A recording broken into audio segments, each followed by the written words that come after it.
لا الہ الا اللہ لا الہ الا اللہ توحید-sunnah.com لا الہ الا اس ویب سائٹ پر ملاحظہ فرمائیے ممتاز علماء کرام کی تقاریر، درس قرآن و حدیث، اسلامی کتب کا وسیع ذخیرہ، فرقہ باطلہ سے مناظرے اور بہت کچھ۔ الا اللہ لا الہ الا اللہ لا الہ۔ الحمد لله نحمده ونستعينه ونستغفره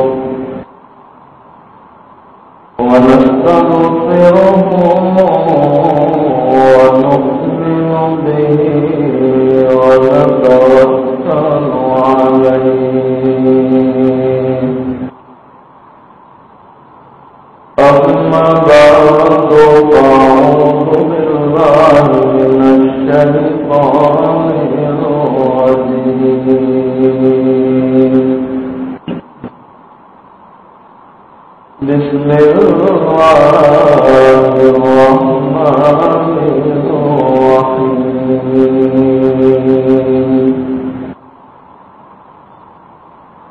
وفوق كل ذي علم عليم، صدق الله مولانا العظيم۔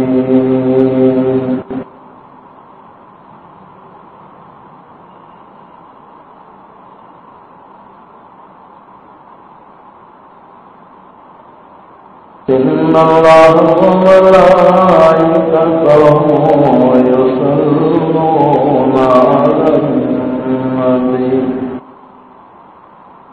يا أيها الذين آمنوا صلوا عليه وسلموا تسليما۔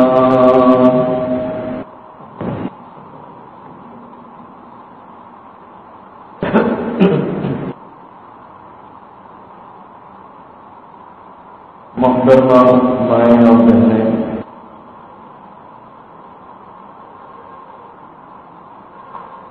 اور جو حضرات مسجد میں جمع ہوئے ہیں، اللہ تعالیٰ کا بے انتہا احسان و کرم ہے۔ اللہ تعالیٰ نے آج ہم سب کو دین کی نسبت پر جمع فرمایا۔ رمضان کا یہ مبارک مہینہ اور رمضان کی مبارک گھڑیاں، مبارک اوقات اللہ نے ہمیں میسر کیے، اللہ کا بہت بڑا احسان ہے۔ اللہ تعالیٰ قرآن میں فرماتے ہیں، یا ایھا الذین آمنوا کتب علیکم الصیام کما کتب علی الذین من قبلکم لعلکم تتقون۔ اے ایمان والے مردوں اور ایمان والی عورتوں، تم پر روزہ فرض کیا گیا، کما کتب علی الذین من قبلکم، جیسے تم سے پہلے لوگوں پر فرض کیا گیا۔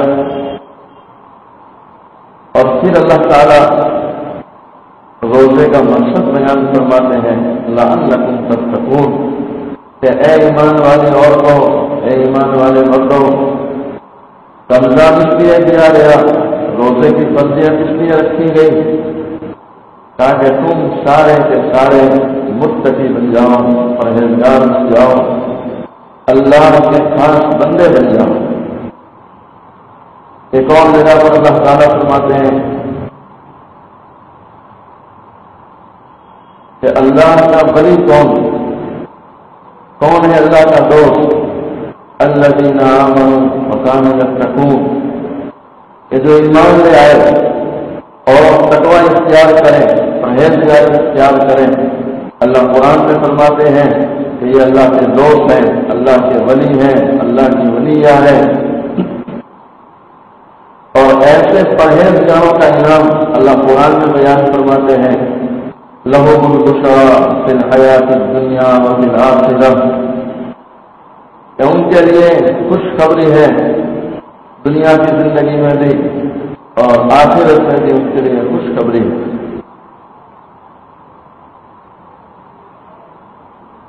میری مائیں اور بہنیں، یہ مبارک مہینہ اور اس کے یہ مبارک اوقات اور یہ روزے، یہ روزوں کا مقصد، رمضان کا مقصد ہماری زندگیوں میں تقویٰ آ جاوے، پرہیزگاری آ جاوے۔ علماء لکھتے ہیں کہ کھانا ایک حلال چیز ہے، پانی، چائے، شربت پینا حلال چیز ہے، لیکن اللہ تعالیٰ نے صبح صادق سے لے کر غروب تک، سحری سے لے کر افطار تک حلال چیزوں سے اللہ کی بندیوں کو روک دیا، اللہ کے بندوں کو روک دیا۔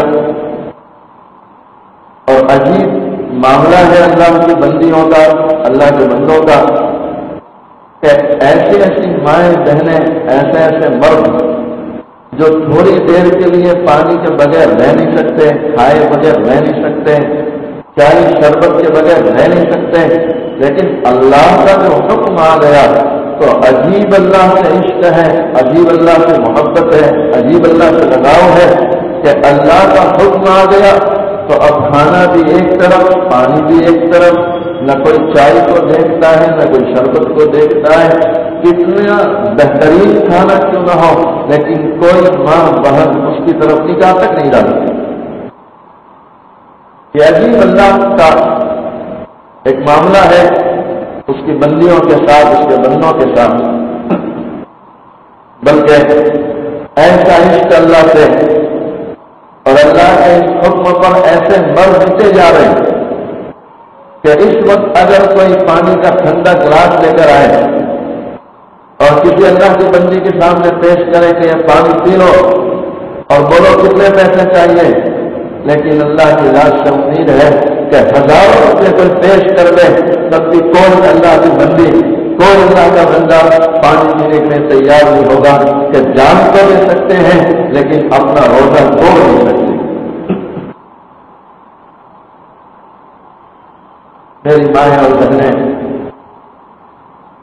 یہ رمضان میں اللہ نے ہم کو صبر دے دیا اور ایسا صبر دے دیا ہے کہ ماؤں کے لیے تو بڑا عجیب حال کہ بیچاری کچن میں رہتی ہے، خود کھانا پکاتی ہیں، خود ساری چیزیں تیار کرتی ہیں، خوشبودار رنگ برنگی کھانے، عمدہ غذائیں، ساری چیزیں خود اپنے ہاتھوں سے تیار کرتی ہے، اس کی خوشبوئیں سامنے رہتی ہیں، لیکن مجال نہیں کہ کسی غذا کی ذرہ برابر کوئی چیز زبان پر جائے۔ یہ عجیب اللہ نے صبر دے دیا۔ اور اللہ کے نبی صلی اللہ علیہ وسلم فرماتے ہیں کہ اس صبر کا بدلہ کیا؟ کیونکہ صبر کا بدلہ جنت ہے۔ اللہ تعالیٰ نے جنت میں 8 دروازے رکھے، رمضان میں اللہ 8 دروازوں کو کھول دیتے ہیں۔ ایک دروازہ جس کا نام ریان ہے، اللہ کے محبوب صلی اللہ علیہ وسلم نے فرمایا کہ یہ ریان وہ دروازہ ہے جہاں سے اس امت کے روزہ رکھنے والے مرد اور روزہ رکھنے والی عورتیں داخل ہوں گی، ریان سے داخل ہوں گے۔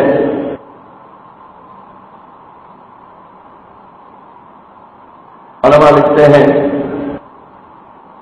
کہ اسی رمضان میں اللہ تعالیٰ نے اپنا قرآن اتارا، شہر رمضان الذی انزل فیہ القرآن، یہی وہ مہینہ ہے جس میں اللہ تعالیٰ نے قرآن پاک کو اتارا۔ اسی لیے آپ ماؤں بہنوں کا بھی تجربہ ہوگا کہ سب سے زیادہ قرآن پڑھا جاتا ہے تو رمضان میں پڑھا جاتا ہے۔ اکثر گھروں میں بچوں کو دیکھا، مردوں کو دیکھا، عورتوں کو دیکھا کہ رمضان شروع ہو جاتا ہے تو جس کو دیکھو وضو کی حالت میں ہے اور وقت ملتا ہے فوراً قرآن پاک کو لے کر بیٹھ جاتا ہے، اور اللہ تعالیٰ اس کی توفیق بھی نصیب فرمائے۔ زیادہ سے زیادہ اس مہینے میں قرآن پاک کی تلاوت کی جائے۔ علماء لکھتے ہیں کہ اللہ کا بندہ، اللہ کی بندی قرآن پڑھتے پڑھتے شاہد قرآن تک پہنچ جاتی ہے، یعنی قرآن پڑھنے کی برکت سے اسے اللہ کی محبت، اللہ کی معرفت نصیب ہوتی ہے۔ کیسے کیسے قرآن پڑھنے والے مرد ہو گئے، قرآن پڑھنے والی عورتیں ہو گئی۔ حضرت شیخ الہند رحمۃ اللہ بہت بڑے اللہ کے ولی ہو چکے ہیں۔ آپ فرماتے ہیں ایک دن میرا بیٹا، میرا لڑکا جو گھر میں عورتوں کو تراویح پڑھاتا تھا، گھر کی عورتوں کو، ایک دن میرے بیٹے کی طبیعت خراب ہو گئی تو گھر کی عورتوں نے مجھے پیغام دیا کہ آج ہمارے بچے کی طبیعت خراب ہے، مدرسے سے کوئی اور حافظ صاحب کو بھیج دو تاکہ وہ ہمیں تراویح پڑھا دیں۔ شیخ الہند رحمۃ اللہ فرماتے میں نے ایک حافظ قرآن کو بھیج دیا، وہ تراویح پڑھانے کے لیے چلے گئے، تراویح پڑھا کے چلے گئے ہوں گے۔ جب میں شہری کے وقت گھر پہنچا تو گھر کی ساری عورتیں مجھ پر غصے ہو گئی، ناراض ہونے لگی کہ کیسے حافظ صاحب کو بھیجا۔ میں نے کہا اللہ کی بندی ہو، کیا ہوا، کیوں اتنی غصے ہو رہی ہو، کیوں اتنی ناراض ہوتی ہو؟ تو گھر کی عورتیں کہہ رہی ہے ارے آپ نے کیسے حافظ کو بھیجا، 4 پارے اس نے سنائے اور بھاگ گیا۔ اللہ اکبر، 4 پارے سنائے اور وہ حافظ صاحب گئے، اس پر عورتیں ناراض ہو رہی ہیں۔ آج مردوں کا حال یہ ہے کہ مسجد میں 1.25 پارہ سننا ان کے لیے مشکل ہوتا جا رہا ہے کہ 1.25 پارے کی تراویح مسجد میں ہوتی ہے، اور اس میں بھی مردوں کے لیے بڑا مجاہدہ ہو گیا، تھک جاتے ہیں۔ تراویح کے بعد ایسا لگتا ہے کہ اب کسی کو کچھ کہہ بھی نہیں سکتے، چھیڑ بھی نہیں سکتے، اگر کوئی چھیڑ بھی لے تو فوراً آستین چلا دیتے، اتنے تھک جاتے ہیں۔ مردوں کے لیے 1.25 پارہ پڑھنا مشکل، اور عورتوں کا تو پوچھنا ہی کیا، اللہ ماشاءاللہ شاید کوئی گھر ایسا ہو کہ جس گھر کی عورتیں اپنے گھر کے حافظ قرآن سے تراویح میں قرآن سنتی ہو، ورنہ ہر ایک جگہ اکثر جو ہے علم طرح سے پڑھ لیتی ہے۔ یہ ہماری کمزوری ہوتا ہی۔ یہ شیخ الہند رحمۃ اللہ کا گھر ہے، ان کے گھر کی عورتوں کا حال ہے۔ شیخ الہند رحمۃ اللہ حیران تھے کہ اللہ کی بندی اور 4 پارے پڑھائے تو کیا اس نے کم پڑھایا؟ اللہ اللہ، عورتیں کہتی ہیں ارے تم کو کچھ پتا ہے کہ نہیں، یہ ہمارا لڑکا جو حافظ قرآن ہے یہ روزانہ ہم کو تراویح کے 7 پارے سناتا ہے۔ اللہ اکبر۔ شیخ الہند رحمۃ اللہ فرماتے ہیں مجھے اس وقت پتا چلا کہ میرے گھر کی عورتیں تراویح کے 7 پارے سنتی ہیں، ورنہ مجھے تو پتا بھی نہیں تھا کہ یہ اتنا لمبا قرآن سنتی ہو۔ مردوں کے لیے بھی اس میں عبرت ہے کہ عورتیں ہو کر 7 پارے کی تراویح سنیں۔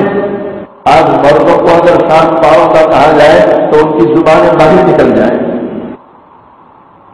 الحمدللہ 5 پاروں تک کا رواج ہے ہمارے سورت شہر میں، بعض جگہ 3 پاروں کی ہوتی ہے، بعض جگہ 5 پارے کی ہو رہی ہے، اور اللہ کے بندے بڑے ذوق شوق سے یہ تراویح پڑھ رہے ہیں۔ اللہ تعالیٰ پڑھنے والوں کو، پڑھانے والوں کو سب کو قبول فرمائے۔ تو عرض یہ کر رہا تھا کہ شیخ الہند رحمۃ اللہ کی گھر کی عورتیں تراویح کے 7 پارے سنتی تھی۔ علماء نے لکھا اس کے علاوہ دن بھر میں جہاں گھر کے کام سے فارغ ہوئی وضو بناتی، قرآن لے کے بیٹھ جاتی، پورا رمضان کوئی کام نہیں، بس ایک ہی کام، مصلی سنبھالو اور قرآن پڑھو، کوئی کام نہیں۔ مردوں کے چائے پانی کھانے سے فارغ ہوئی کہ نماز میں لگ جاتی، قرآن کی تلاوت لگ جاتی۔ شیخ زکریا رحمۃ اللہ لکھتے ہیں کہ میں نے اپنے گھر کی عورتوں کو دیکھا کہ کھانا پکا رہی ہے، چائے بنا رہی ہے، اور اسی دوران ان کی زبان کو میں نے دیکھا، ان کے ہونٹوں کو دیکھا کہ ان کے ہونٹ ہلتے رہتے تھے، تو مجھے حیرانی ہوتی تھی کہ یہ تو کھانا پکاتی ہے ہونٹ ہلتے، چائے پکاتی ہونٹ ہلتے۔ پوچھا تو معلوم ہوا عورتوں سے کہ الحمدللہ ہم کچن میں کھانا پکاتی ہے، چائے بناتی ہے، لیکن اس دوران ہم قرآن کو پڑھتی رہتی ہیں۔ یہ حافظہ ہوا کرتے تھے قرآن کہ کھانا پکاتی ہے، قرآن پڑھتی جاتی ہے۔ حضرت شیخ زکریا رحمۃ اللہ لکھتے ہیں کہ میرے گھر کی عورتیں کھانا پکاتے پکاتے کئی پاروں کی تلاوت کر لیا کرتی تھی۔ میری مائیں، آپ ذرا سوچیں، سمجھیں، فکر کریں کہ وہ کھانا جو قرآن پڑھتے ہوئے تیار کیا جائے، اس کھانے میں کتنی برکت رہتی ہے۔ یہی وجہ ہے کہ ہمارے ان بزرگوں کے اوقات میں اتنی برکت ہوتی تھی کہ دن بھر میں کتنے کام کر لیا کرتے تھے دین کے۔ آج اللہ کی پناہ، اللہ کی پناہ، اللہ کی پناہ کہ کھانا پک رہا ہے، دل و دماغ کہیں اور گھومتا ہے، چائے تیار ہوتی ہے، کہیں گھر میں میوزک، ڈرامے، نہ جانے کیسی کیسی گندی چیزیں گھروں میں آ گئی کہ روزی کی برکت بھی چلی گئی، کھانوں کی برکت بھی چلی گئی، عمر کی برکت بھی چلی گئی۔ بلکہ آج تو حال یہ ہے کہ شاید کوئی ایک گھر ایسا ہو کہ اس گھر میں کوئی مرد بیمار نہ ہو، کوئی عورت بیمار نہ ہو، بچہ پریشان نہ ہو۔ جس کو پوچھو، جس گھر میں پوچھو، کوئی نہ کوئی بیمار، کوئی نہ کوئی پریشان۔ وجہ اس کی یہی ہے کہ ہمارے گھروں میں ناجائز چیزوں نے قبضہ کر لیا، یہود و نصارہ کی چیزوں نے قبضہ کر لیا، جس کا نتیجہ یہ ہے کہ ہمارے گھر پریشانیوں کا اڈا بن گیا۔ ہر گھر میں پریشانی، ہر گھر میں مصیبت۔ جسے ذرا فرصت ملتی ہے ٹی وی آن ہو جاتا ہے، ارے اللہ کے بندی، ابھی تو نماز پڑھتی تھی، ابھی تو تسبیح پڑھتی تھی، اور اب تو ٹی وی پر بیٹھی رہی تو تیری نماز کرتی تجھے کیا فائدہ پہنچائے گی؟ بہت سوچنے کی ضرورت ہے۔ اللہ تعالی ہمیں اللہ کو ناراض کرنے والی چیزوں سے بچنے کی توفیق نصیب فرمائے۔ رمضان میں تو اللہ کے احسان ہے، 99% گھروں میں دیکھا radio, T V, tape record, یہ ساری چیزیں کونے میں ڈال دی جاتی، کوئی دیکھنے کو تیار نہیں۔ یہ اللہ کا احسان ہے، کام کی برکت ہے۔ الحمدللہ رمضان میں احتیاط ہوتی ہے، لیکن رمضان یہ مشق ہے۔ رمضان کے بعد بھی کوشش کریں کہ ہمارے گھر شیطانی چیزوں سے محفوظ ہو جائیں، ہمارے گھروں میں کوئی شیطانی چیز نہ رہے، تاکہ شیطانی اثرات سے اللہ ہماری حفاظت فرمائے۔ اب یہ کر رہا تھا، شیخ زکریا رحمۃ اللہ فرماتے ہیں میرے گھر کی عورتیں کھانا پکاتے ہوئے کئی پاروں کی تلاوت کر لیا کرتی۔ ایک عجیب واقعہ ایک حافظ قرآن کا لکھا، ایک بچہ 6 مہینے کی عمر میں حافظ قرآن ہو گیا۔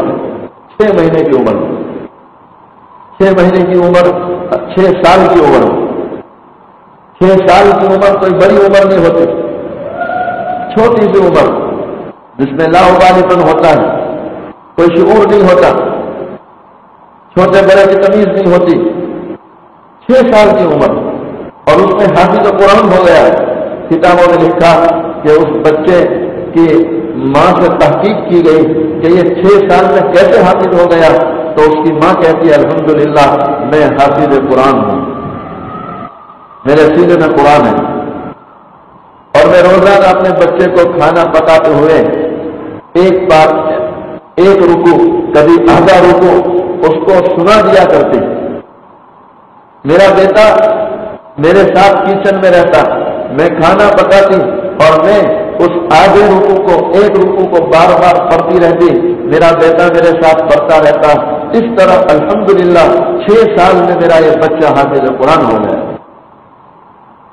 یہ قرآن سے لگاؤ، قرآن سے عشق، قرآن سے محبت اللہ ہم سبھی کو نصیب فرما۔ میری مائیں اور بہنیں، قرآن کو رمضان سے بڑا لگاؤ ہے، بڑا تعلق ہے۔ حضرت فاطمہ الزہرا رضی اللہ تعالی عنہا حضور پرنور صلی اللہ علیہ وسلم کی لفظ جگر، آپ کے کلیجے کا ٹکڑا، کتنا قرآن سے لگاؤ ہے، کتنے قرآن سے محبت ہے۔ علماء لکھتے ہیں کہ ٹھنڈی کی طویل راتوں میں حضرت فاطمہ الزہرا رضی اللہ تعالی عنہا عشاء کی نماز پڑھ کے 2 رکعت نماز کی نیت باندھ کے کھڑی ہوتی ہے اور اللہ کا قرآن پڑھنا شروع کرتی ہے۔ علماء لکھتے ہیں فاطمہ الزہرا رضی اللہ تعالی عنہا رات کی تنہائیوں میں عشاء کی نماز کے بعد 2 رکعت نماز کی نیت باندھ کے مصلی پر کھڑی ہو جاتی ہے۔ حضرت فاطمہ الزہرا رات بھر نماز پڑھتی ہے اور دوران نماز قرآن پاک کی تلاوت بھی کرتی جا رہی ہے۔ اللہ اللہ، یہ کون فاطمہ ہے جس کی نگاہوں کی شرم و حیا کا یہ عالم۔ ایک مرتبہ اللہ کے محبوب صلی اللہ علیہ وسلم کی خدمت میں حاضر ہوئی، محبوب عالم صلی اللہ علیہ وسلم سے سوال پوچھا، بیٹا فاطمہ آج پہلا چاند ہے مہینے کا، کیا تم نے دیکھا ہے؟ فاطمہ انکار کرتی ہے رضی اللہ تعالی عنہا کہ یا رسول اللہ صلی اللہ علیہ وسلم، ابا جان میں نے چاند نہیں دیکھا۔ اللہ کے نبی صلی اللہ علیہ وسلم سوال فرماتے ہیں، بیٹا فاطمہ کیوں نہیں دیکھا؟ تمہیں دیکھنا چاہیے تھا۔ اللہ اللہ، حضرت فاطمہ جواب دیتی ہے، ابا جان جب مہینے کا پہلا چاند ہوتا ہے سارے شہر والوں کی اس پر نگاہ ہوتی ہے، سارے مدینے والوں کی اس پر نگاہیں ہوتی ہے۔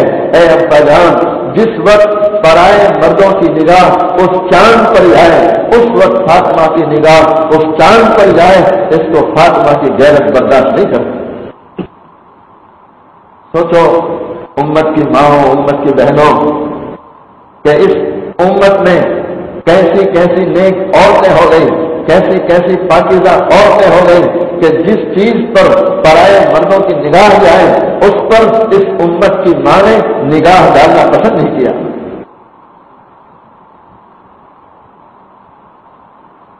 آج ہمارے یہاں تو باہر جانے کی ضرورت نہیں، گھروں میں ہی ایسے لٹریچر اور ایسی کتابیں، ایسی چوپڑیاں پڑی ہوئی ہیں اور ایسے اخبار آتے ہیں کہ جس میں دنیا بھر کی ننگی تصویریں ہوتی ہیں اور مائیں بہنیں انہی ننگی تصویروں کے پیچھے اپنا وقت ضائع کرتی ہیں۔ کوئی چندن لے کر بیٹھا ہے، کوئی کیا لے کر بیٹھا، کوئی نورنگ پکڑ کے بیٹھا، ہر ایک اپنے اپنے مزاج، اپنے اپنے شوق کی چیزیں لے کر بیٹھی ہیں اور ان کا وقت اسی میں ضائع ہوا۔ میری مائیں اور بہنیں، حضرت فاطمہ کے اس واقعے سے سبق لینا چاہیے کہ فاطمہ رضی اللہ تعالی عنہا نے اپنی نگاہوں کی حفاظت کتنی کی ہے۔ علماء لکھتے ہیں کہ یہی وہ فاطمہ الزہرا ہے جنہوں نے موت سے پہلے وصیت کی تھی کہ اگر میری موت دن میں بھی ہو جائے تو میرا جنازہ دن میں مت اٹھانا بلکہ رات کی تاریخ میں اٹھانا، تاکہ آج تک کسی پرائے مرد نے مجھے دیکھا نہیں تو میرا دل یہ چاہتا ہے کہ جب میرا جنازہ اٹھایا جائے تو میرے جنازے پر بھی کسی پرائے مرد کی نگاہ لے جائے۔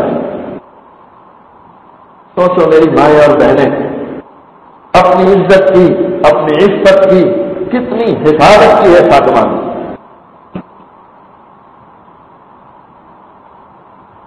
آج ہمارا تو گھروں میں ایسا معلوم ہوتا ہے کہ جی گھبراتا ہے۔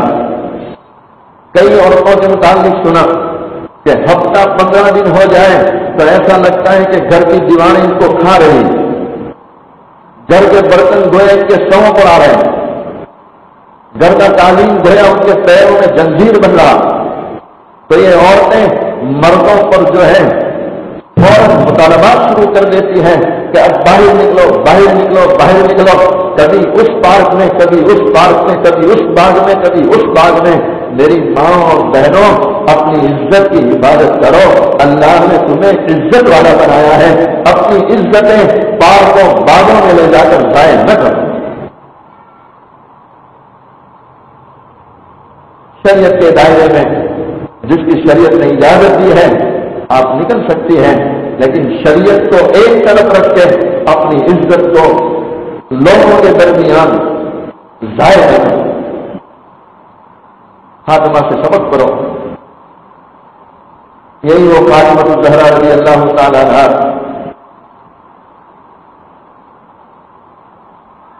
علماء نے کتابوں میں لکھا ہے ایک مرتبہ حضور پرنور صلی اللہ علیہ وسلم مسجد نبوی میں تشریف رکھتے تھے. صحابہ اکرام رضوان اللہ علیہ اجمعین بیٹھے ہوئے ہیں. اللہ کے محبوب صلی اللہ علیہ وسلم صحابہ کے درمیان میں بیٹھے تشریف رکھتے ہیں اور اللہ کے نبی صلی اللہ علیہ وسلم نے ایک سوال پوچھ لیا کہ میرے صحابہ بتلاؤ دنیا کی سب سے بہترین عورت کون ہے؟ کاش حضور پاک صلی اللہ علیہ وسلم کا یہ سوال ہمارے دل و دماغ میں بیٹھ جائے اور ہم آج سے کوشش کریں کہ ہم اس امت کی بہترین ماں بن جائیں، بہترین بہن بن جائیں، بہترین بیٹی بن جائیں.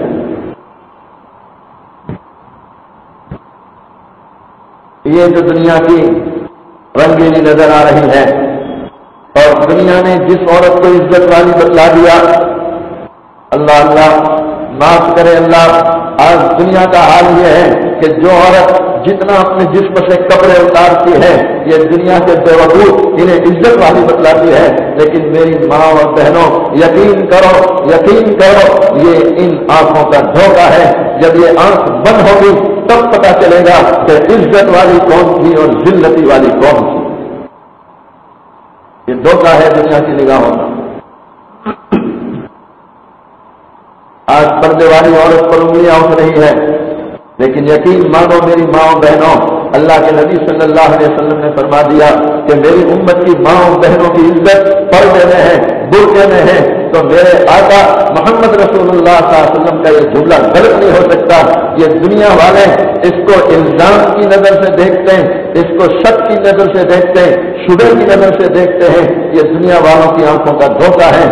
لیکن یہ دھوکہ اس وقت کھلے گا جب کہ یہ آنکھ بند ہوگی اور حقیقی آنکھ کھلے گی.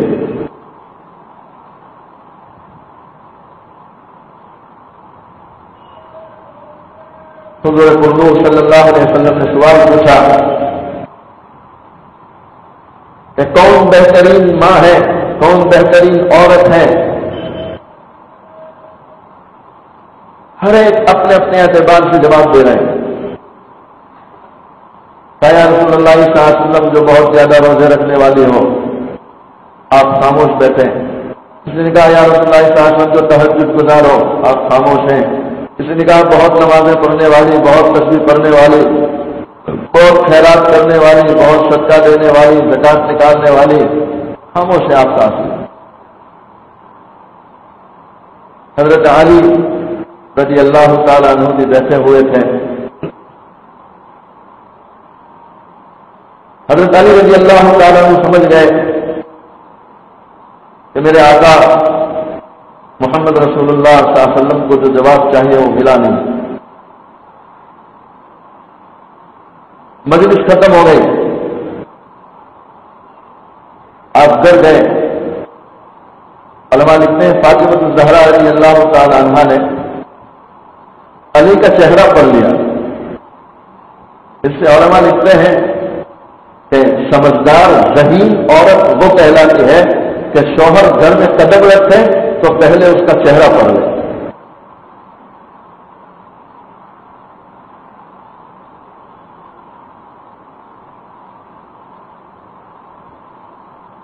فاطمہ الزہرا رضی اللہ تعالیٰ عنہ حضرت علی رضی اللہ تعالیٰ عنہ کے چہرے کو پڑھ لیتی ہیں. سمجھ جاتے ہیں علی کسی گہری سوچ و فکر میں. فاطمہ الزہرا رضی اللہ تعالیٰ عنہ فوراً سوال کرتے ہیں علی بتلاؤ کیا غم ہے تمہیں، کیا فکر لگی ہے، چہرہ تمہارا اترا ہوا ہے. حضرت فاطمہ نے سوال کیا علی کیا فکر ہے، کیا سوچ رہے ہو، چہرہ اترا ہوا ہے. حضرت علی رضی اللہ تعالیٰ عنہ فوراً جواب دیتے ہیں فاطمہ تیرے والد حضور ملوک صلی اللہ علیہ وسلم نے ایک سوال پوچھا ہے کہ میرے صحابہ بتلاؤ نا دنیا کی بہترین عورت کون ہے؟ کہا فاطمہ، تیرے والد آقا مکی محمد عربی صلی اللہ علیہ وسلم نے سوال پوچھا ہے کہ میرے صحابہ بتلاؤ دنیا کی سب سے بہترین عورت کون ہے؟ کسی سے جواب نہیں بنا، اور میں بھی کب سے جواب تلاش کرتا ہوں لیکن ذہن میں کچھ نہیں آتا۔ اللہ نے اس امت کی ماؤں کو بھی ذہانت دے دی، بڑی ذہین عورتیں ہو چکی ہیں اس امت میں۔ اما عائشہ جنہیں فقیہہ کا لقب ملا ہے کہ اس امت کی سب سے بڑی فقیہہ اما عائشہ رضی اللہ تعالیٰ عنہ کی۔ امام ابو حنیفہ رحمۃ اللہ کے پیچھے جو نام لگتا ہے حنیفہ، یہ حنیفہ اصل میں امام اعظم رحمۃ اللہ کی بیٹی کا نام ہے، جو بہت ذہین تھی اور بڑی پرہیزگار اور علم رکھنے والی تھی۔ علماء لکھتے ہیں کہ بیٹی کا مقام اتنا بلند تھا کہ امام صاحب کی کنیت ابو حنیفہ کر دی گئی۔ آج نعمان جو ان کا اصلی نام ہے بہت کم لوگ جانتے ہیں کہ امام صاحب کا نام نعمان رحمۃ اللہ تھا۔ اکثر لوگ ابو حنیفہ سے یاد کرتے ہیں کہ حنیفہ کے والد، کہتے ہیں ان کی بیٹی کی ذہانت کی وجہ سے، بڑے علم رکھنے والی بیٹی تھی ان کی۔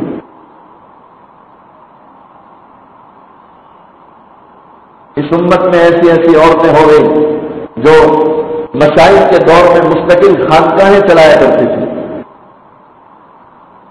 ایک ایک عورت خانقاہ چلاتی تھی، عورتیں آتی تھی اپنے دلوں کی اصلاح کر کے جاتی تھی۔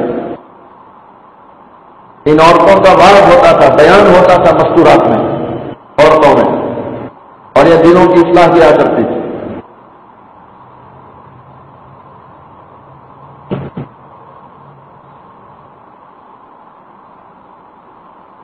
حضرت فاطمہ اللہ نے ان کو ذہانت دی تھی۔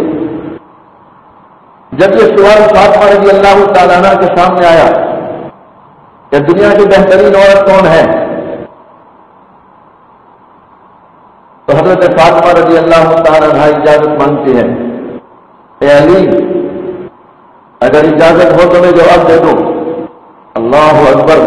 علی رضی اللہ تعالیٰ عنہ حیران ہو گئے کہ میں کل سے فکر میں ہوں، جواب تلاش کرتا ہوں، کوئی ذہن میں نہیں آتا، اور فاطمہ کہتی ہے میں جواب دے دوں۔ خوش ہو گئے، کہا فاطمہ جلدی کرو۔ اللہ اللہ! حضرت فاطمہ نے جو تعریف کی ہے بہترین عورت کی، میری مائیں اور بہنیں سنیں، دل کے کانوں سے سنیں اور اس کو اپنی زندگی میں لانے کی کوشش کریں۔ حضرت فاطمہ رضی اللہ تعالیٰ عنہ بیان کرتی ہے، اے علی دنیا کی بہترین عورت وہ ہے جو اپنے آپ کو برقعے میں، پردے میں اس طرح چھپا لے کہ کوئی پرایا مرد اسے دیکھ نہ سکے۔ الحمدللہ الحمدللہ الحمدللہ ہمارے اس شہر میں بلکہ ہمارے اس سماج اور معاشرے میں کافی حد تک پردہ عام ہوتا جا رہا ہے۔ امت کی وہ مائیں بہنیں جو پردے کی اہمیت کو نہیں سمجھتی، اللہ ان کو بھی اہمیت سمجھائے اور برقع ڈالنے کی توفیق نصیب فرمائے۔ لیکن اتنا ضرور کہوں گا کہ برقعے کو برقع رکھیں، برقعے کو ہمارے اندر کا جو فراق ہوتا ہے، ہمارے اندر جو ہم کفنی پہنتی ہیں ڈیزائن والی، اس سے بھی کہیں زیادہ آراستہ برقع اگر پہنا جائے تو میری ماں وہ برقع نہیں ہے، یہ تو سب سے زیادہ فتنے کا سبب ہے۔ برقع سمپل ہوتا ہے، سادہ ہوتا ہے، اس میں کوئی زیادہ بیل بوٹے نہیں ہوتے، کوئی زیادہ ڈیزائن نہیں ہوتی، کوئی زیادہ موتیوں ہیروں کی بھرت نہیں ہوتی، وہ سمپل ہوتے ہیں۔ اور برقع چست نہیں ہوتا بلکہ برقع ڈھیلا ڈھالا ہوتا ہے۔ ہمارے یہاں جو برقعے چلے ہیں چست برقعے، شاید ماں اپنے بدن پر کفنی فراق جو پہنتی ہے وہ اتنا چست نہیں پہنتی ہوگی جتنا برقع چست پہنتی ہے۔ علماء نے برقعے کی تعریف کی ہے کہ برقع اس کپڑے کو کہتے ہیں کہ ماں کے بدن کو اس طرح چھپا دے کہ اس کے بدن کا کوئی حصہ ظاہر نہ ہو۔ ہم ہمارے برقعوں پر نظر ڈالیں کہ ہمارے برقعے میں کون کون سی چیزیں ظاہر ہو رہی. عورت کا بدن اگر برقعے سے ظاہر ہوتا ہے وہ برقع نہیں ہے بلکہ وہ فتنے کا سبب ہے. اللہ ہمیں ان چیزوں کو سمجھنے کی توفیق نصیب فرمائے. برقع ڈھیلا ڈھالا ہو، موٹے کپڑے کا ہو، سادہ ہو، کوئی ڈیزائن نہ ہو اس میں زیادہ.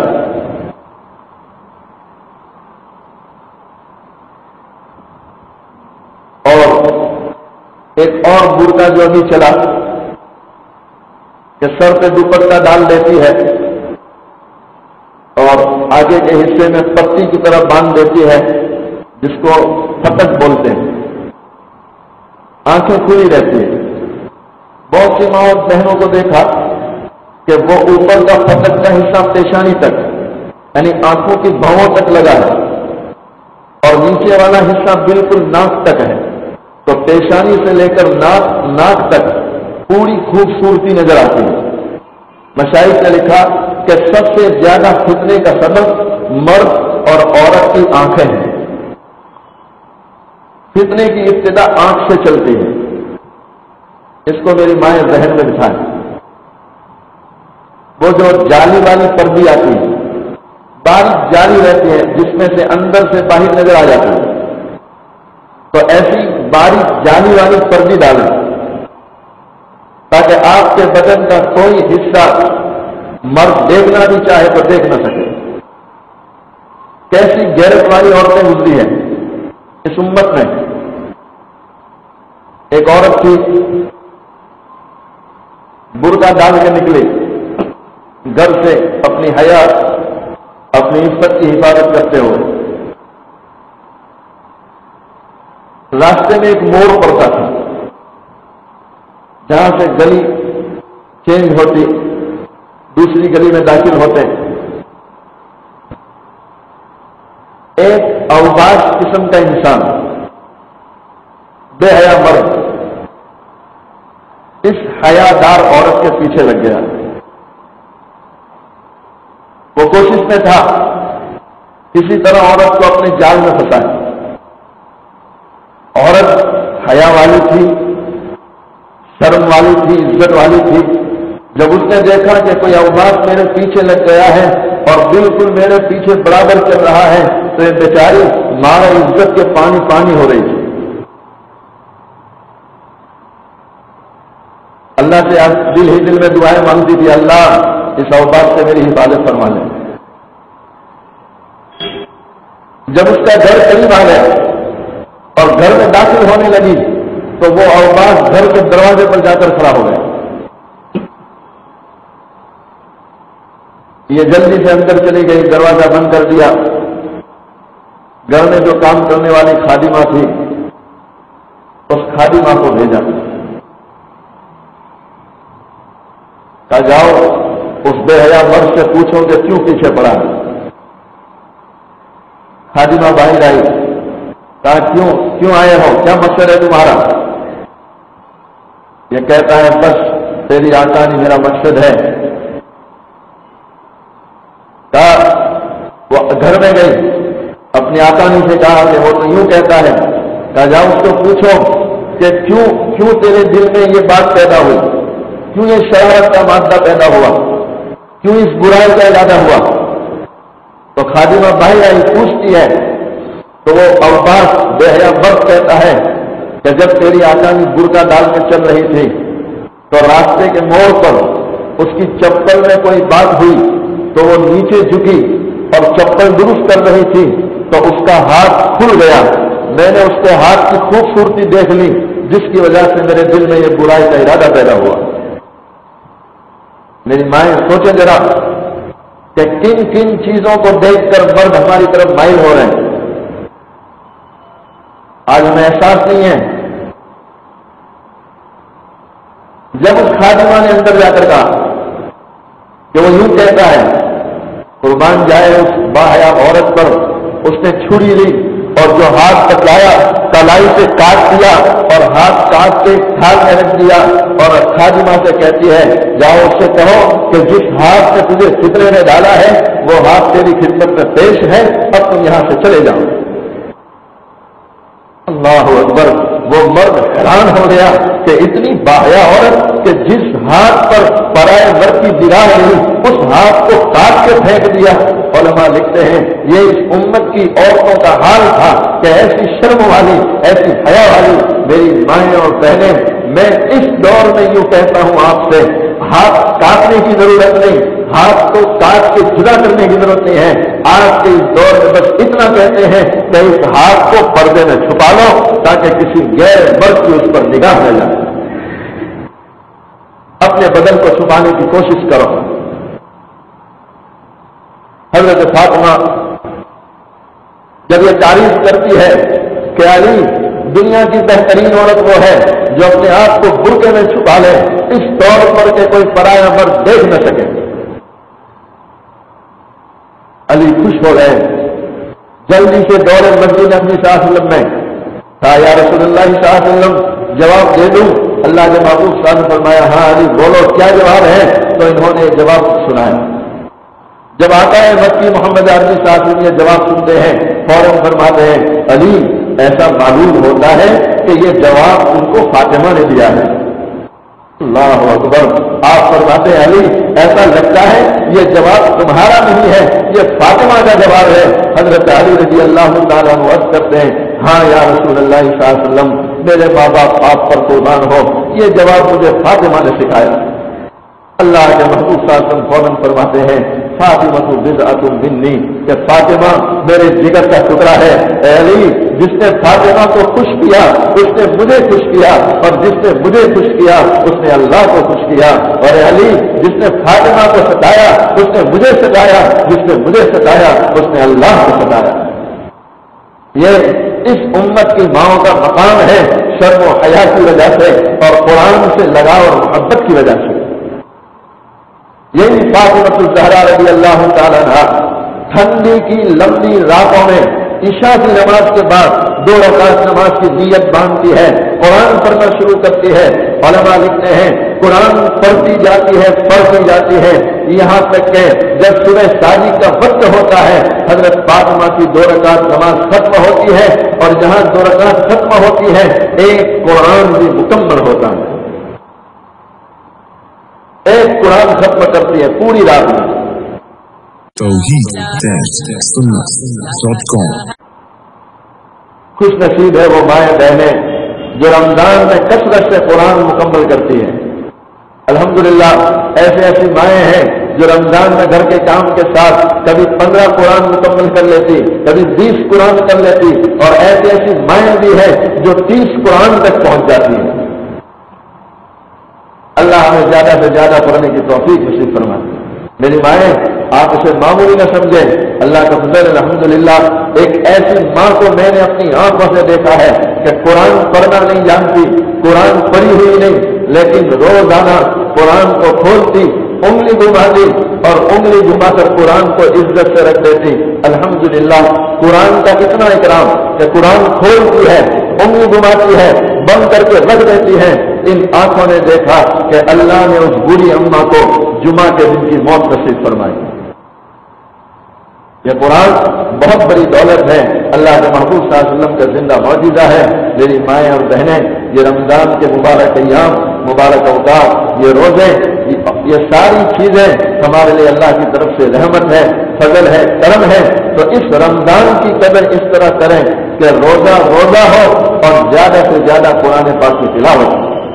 اللہ تعالی ہمیں روزے کی حالت میں بھی اور روزے کے علاوہ بھی ہر قسم کی آنکھوں، زبان، کان، ہاتھ، پیروں کے گناہوں سے محفوظ رکھیں، زیادہ سے زیادہ قرآن پاک کی تلاوت کی توفیق نصیب فرمائیں، وقت پر اللہ تعالی نمازوں کا اہتمام کرنے کی توفیق لے، اور اسی طرح جیسے مردوں کے لیے تراویح سنت مؤکدہ، اگر کوئی مرد تراویح چھوڑے تو گناہ کبیرہ کا مرتکب ہوتا ہے، اسی طرح ماؤں بہنوں کے لیے بھی تراویح کا پڑھنا سنت موقدہ ہے. ہر ماں بہن کو چاہیے تراویح کا اہتمام کرے, پورے ذوق شوق سے تراویح پڑھے. اس کو اللہ کی طرف سے یوں سمجھے کہ یہ اللہ کی طرف سے ہم پر فضل ہے, کرم ہے. وہ اللہ ہمیں معاف کرنا چاہتا ہے, ہم پر فضل کرنا چاہتا ہے. اس لیے اس اللہ نے ہمیں یہ مبارک مہینہ دیا, یہ مبارک عبادتیں دی ہیں. اللہ تعالی ہمیں ذوق شوق سے کرنے کی توفیق نصیب فرمائے. اسی پر آج کے بیان کو ختم کرتے ہیں. تھوڑی دیر کے لیے اللہ تعالیٰ کی طرف متوجہ ہو جائیں, تھوڑی دیر مراقبہ کرتے ہیں, اس کے بعد دعا کر لیتے ہیں.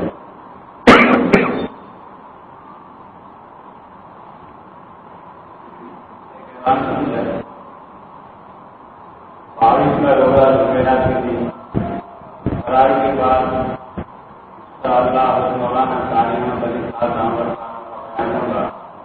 مذکورات کا اہتمام کیا کرو.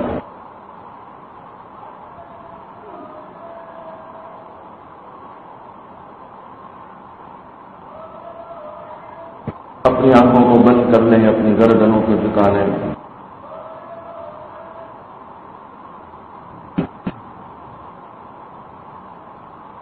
سوچے اللہ کی رحمت دل پر اتر رہی ہے, گناہوں کی ظلمت دل سے نکل رہی ہے.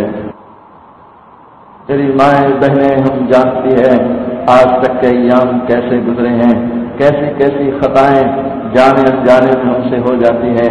ہم جانتی ہے, کوئی کیا جانے. اپنی خطاؤں کو یاد کریں, اپنے گناہوں کو یاد کریں, رونے کی کوشش کریں.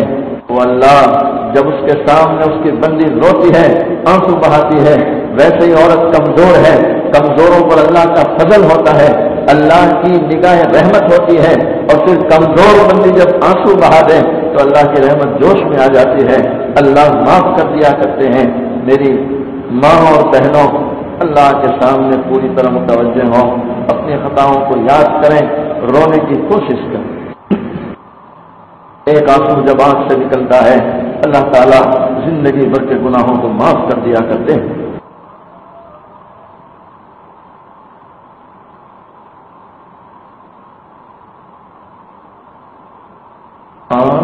جاتی ہے اثر تو جلانے کے لیے, بادلوں جاؤ دے دوران جانے کے لیے. آہ جاتی ہے اثر کو جلانے کے لیے,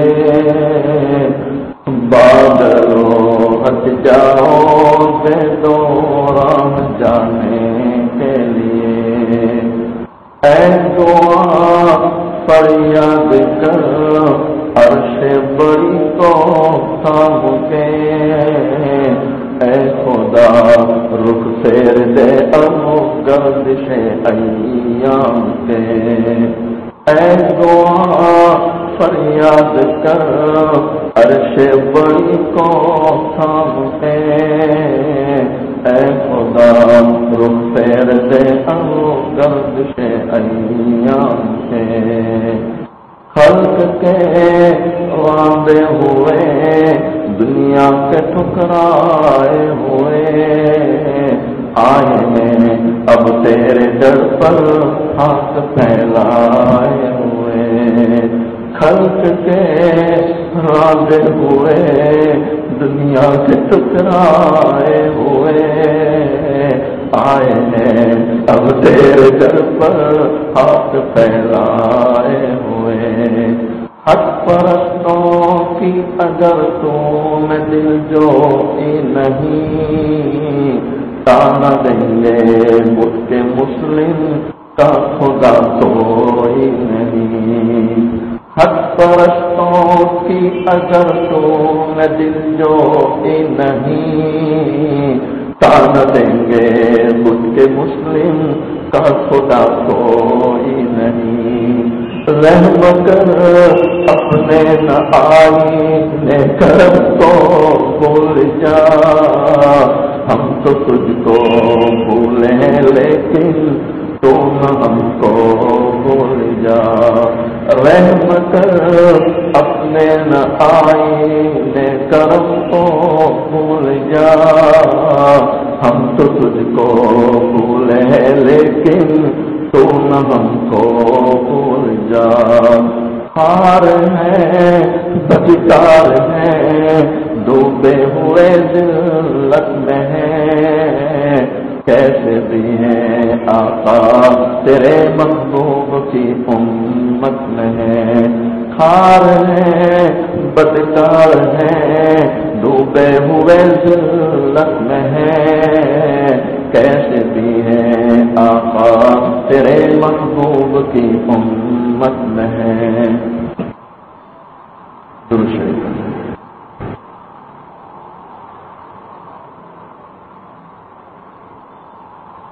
بسم اللہ الرحمن الرحیم. سبحان اللہ وبحمدہ سبحان اللہ العظیم.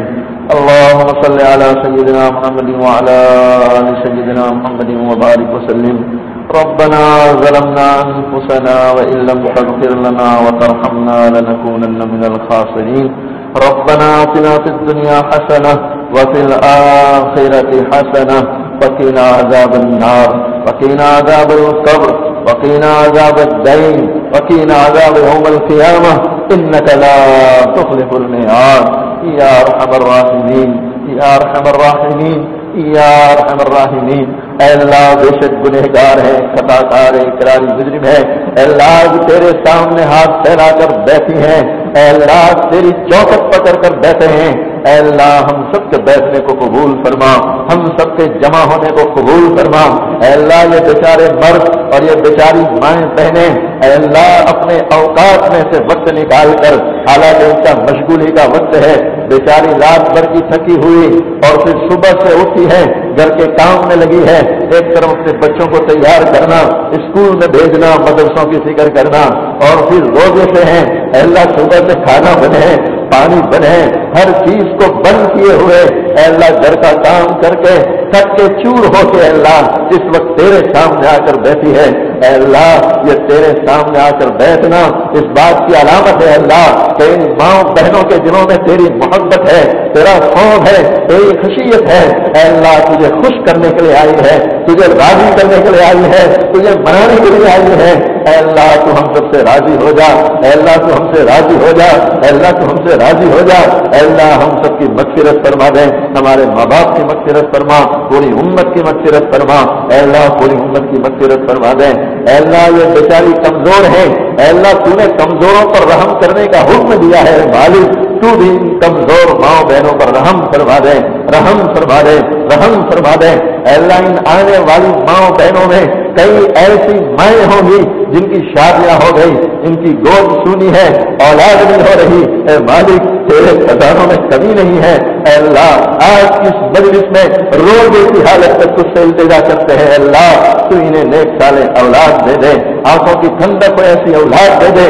اے اللہ جن ماں بہنوں کو آپ نے اولاد دے رکھی ہے یہ پھول جیسی اولاد یہ معصوم سی اولاد اے اللہ ان کی اولادوں کو نیک بنا دے پرہیزگار بنا دے آنکھوں کی ٹھنڈک بنا دے. اے اللہ اولاد کے غموں سے حفاظت فرما لے اولاد کے دکھوں سے حفاظت فرما لے اولاد کی پریشانیوں سے حفاظت فرما لے. بے شک ہے اللہ جب کسی ماں کا بیٹا دکھی ہوتا ہے جب کسی ماں کا بیٹا بیمار ہوتا ہے جب کسی ماں کا بیٹا پریشان ہوتا ہے ماں بیچاری پریشان ہو جاتی ہے دکھی ہو جاتی ہے کھانا تک نہیں کھاتی کہ میرا بیٹا بیمار ہے میرا بیٹا پریشان ہے. اے اللہ آج اس مجلس میں تجھ سے التجا کرتے ہیں مالک اولاد کے غموں سے حفاظت فرما لے اولاد کے دکھوں سے حفاظت فرما لے. اے اللہ اولاد جب نیک ہوتی ہے دنیا میں جنت کا مزہ آتا ہے اور اولاد جب بگڑ جائے اولاد جب گمراہ ہو جائے تو اللہ ماں باپ کے لیے دنیا کی زندگی جہنم کا گھڑا بن جاتی ہے. اے اللہ تجھ سے التجا کرتے ہیں مالک ہماری اولادوں کو نیک بنا دے نیک بنا دے نیک بنا دے. اے اللہ اولاد کے گمراہ ہونے سے حفاظت فرما لے اولاد کے گمراہ ہونے سے حفاظت فرما لے. اے اللہ کئی ماں باپ ایسے ہوتے ہیں کہ ان کی اولادوں کی نیکی ماں باپ کے لیے عزت کا ذریعہ بن جاتی ہے اور کبھی اولاد کی بدبختی اولاد کی برائیاں ماں باپ کے لیے ذلتی کا سبب بن جاتی ہے. اے اللہ تجھ سے پناہ چاہتے ہیں مالک کہ ہماری اولادوں کی وجہ سے ذلتی سے تو ہماری حفاظت فرما لے بدنامی سے حفاظت فرما لے, رسوائی سے حفاظت فرما لے, ہماری اولادوں کو ہمارے عزت کا سبب بنا دے, نیک بختی کا سبب بنا دے, سرخ روئی کا سبب بنا دے.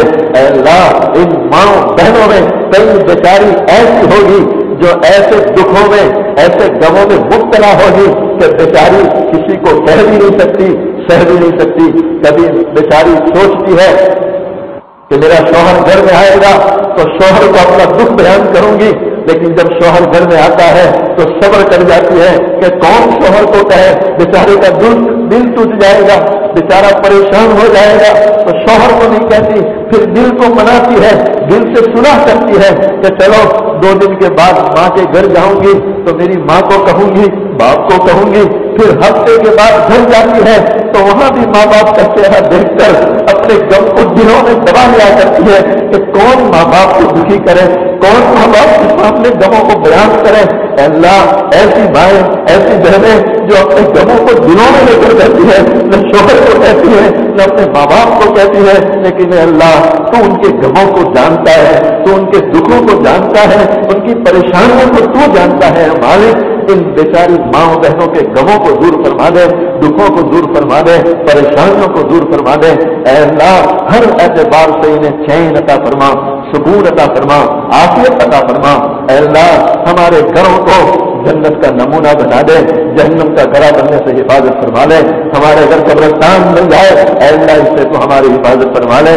اے اللہ ہمارے گھروں میں ہر وہ چیز جو شیطان کو کھینچ کر لانے والی, شیطان شراب کو کھینچ کر لانے والی, بے حیائی کو کھینچ کر لانے والی جتنی چیزیں ہمارے گھروں میں پڑی ہے, اے اللہ ایک ایک کر کے ہمیں اس کو ہمارے گھروں سے نکالنے کی توفیق عطا فرما. اے اللہ ہمیں ہمارے گھروں کو پاک صاف رکھنے کی توفیق عطا فرما, خود بھی پاک صاف رہنے کی توفیق نصیب فرما. اے اللہ ہمارے گھروں میں آپ کی خصوصی رحمتیں نازل فرما, خصوصی برکتیں نازل فرما. اے اللہ ہمارے گھر کے مردوں کی روزیوں میں برکت دے دے, ان کی عمروں میں برکت دے دے. اے اللہ گھر کے مرد, گھر کی عورتیں جو بیمار ہیں, اے اللہ سب کو شفائے کل عطا فرما. اے اللہ شفائے کل عطا فرما, شفائے کل عطا فرما. اے اللہ جب تک زندہ رکھے اسلام پر زندہ فرما, موت کے وقت کلمہ نصیب فرما, کلمے کی حالت میں موت عطا فرما, ایمان کی حالت میں موت عطا فرما.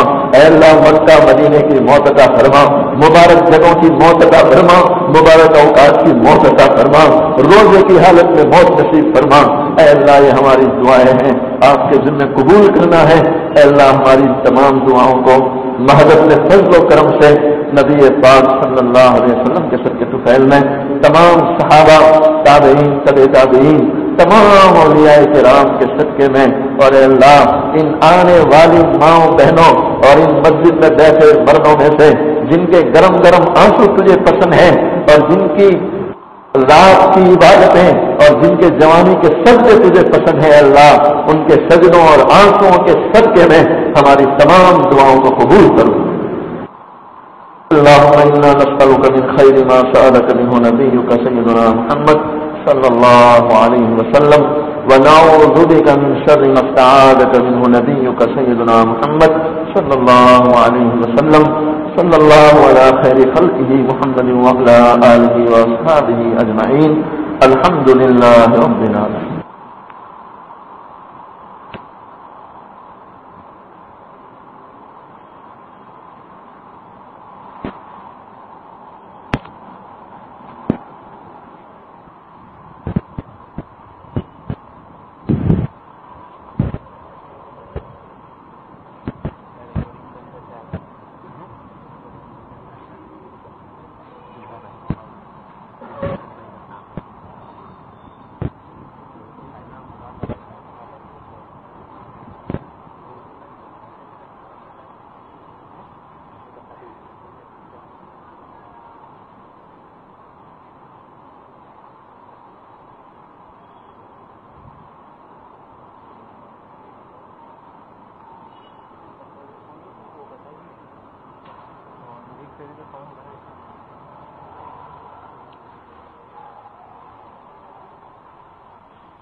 دکان پہ رکھیں گے.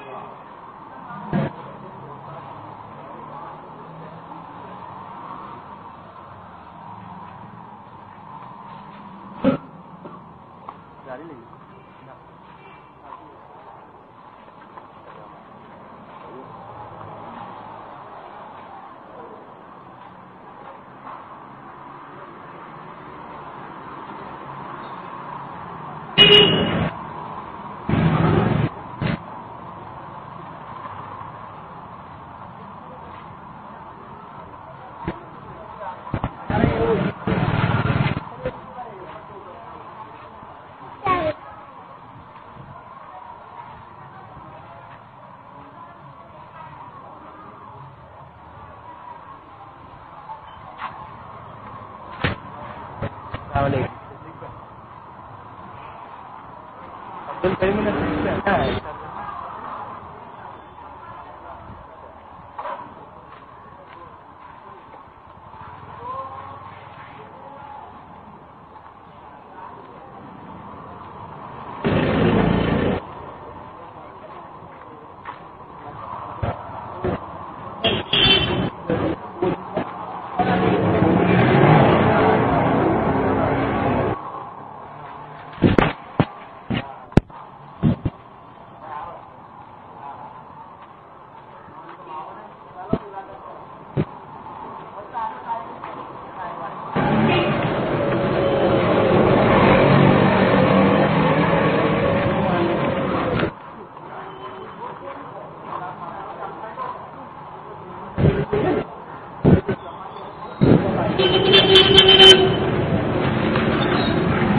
کیا کریں فون کرا 2 بار بھی میں نے بات نہیں پڑی.